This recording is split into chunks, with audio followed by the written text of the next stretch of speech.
Kaum perempuan rentan mengidap kanker, salah satunya kanker serviks.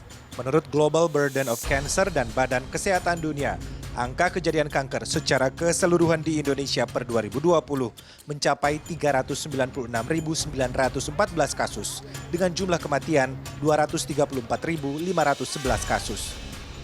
Hal inilah membuat sejumlah perempuan makin sadar pentingnya memeriksakan diri, terutama kesehatan reproduksi.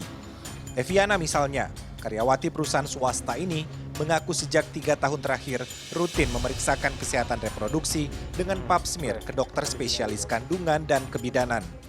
Jujur sih, ya agak takut-takut juga sih, kayak ngeri-ngeri sedep gitu. Jadi kayak biar supaya kita ini ya aku sih sering kontrol ke dokter kandungan.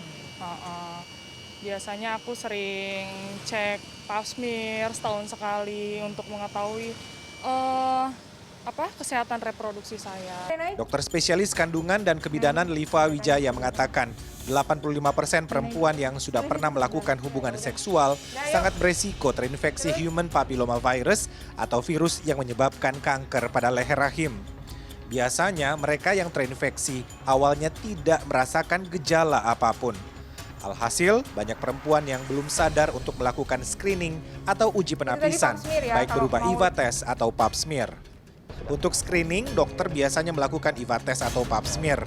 Bila ditemukan perubahan sel normal menjadi abnormal di leher rahim, maka untuk mendapatkan gambaran jelas dan menentukan apakah tahapan perubahan selnya masih berada di fase prekanker atau telah menjadi kanker, dokter akan melanjutkan dengan tindakan kolposkopi.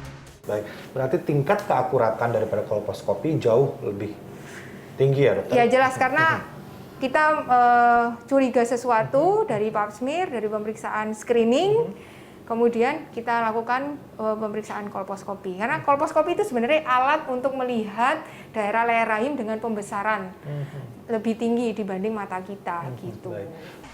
Selain untuk melengkapi tindakan pap smear, manfaat pemeriksaan dengan kolposkopi juga bisa digunakan untuk diagnosis kutil kelamin, kanker vagina, kanker vulva, hingga peradangan pada serviks atau servisitis.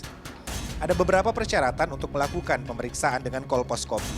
Pasien tidak sedang berada pada masa menstruasi atau sedang mengkonsumsi obat pengencer darah karena dapat mengakibatkan mudah terjadi perdarahan hebat saat haid. Pasien tidak sedang mengandung dan tidak mengkonsumsi obat anti nyeri. Arman Helmi, Galuh Prestisa, Jakarta.